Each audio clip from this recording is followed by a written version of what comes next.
domani si avvicina un fronte più consistente che probabilmente porterà piogge intense su tutta la regione, localmente potrebbero essere anche molto intense, questo dipenderà dallo sviluppo dei temporali. Se questi temporali, come successo la settimana scorsa, si fermeranno per un po' di tempo, potrebbero localmente portare dei cumulati molto importanti. Il rischio di una nuova serie di bombe d'acqua sul Friuli Venezia Giulia è quanto mai concreto. Dopo l'ondata di maltempo che ha investito la regione e la vicina Istria martedì scorso, domani, mercoledì 10 settembre, potrebbero essere possibili fenomeni analoghi come quelli che hanno mandato letteralmente sott'acqua il centro di Trieste, con grande attenzione anche al rischio mareggiate a Grado e Lignano, considerata la previsione di vento di scirocco. È difficile dire esattamente adesso la localizzazione di questi cumulati di pioggia importanti, è più probabile la zona orientale del Friuli Venezia Giulia, quindi sia la costa che la pianura e le prealpi Giulie, piuttosto che la fascia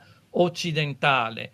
E quindi insieme a questo peggioramento arrivano correnti di scirocco moderate, non particolarmente forti, quindi possibile anche delle mareggiate, saranno possibili soprattutto fra Lignano e Grado. L'altra grande incognita è quella collegata a possibili scrosci di grandine che nelle estati scorse hanno letteralmente devastato il Friuli. La preoccupazione anche dei viticoltori in periodo di vendemmia è forte, ma almeno per il momento il rischio, stando ai previsori dell'Osmer ARPA regionale, appare basso. La grandine è sempre possibile durante i temporali, non sembra però l'elemento dominante di questa situazione, saranno più importanti le piogge, vista la tanta umidità in arrivo su di noi e la possibilità appunto di sviluppo locale di rovesci più consistenti.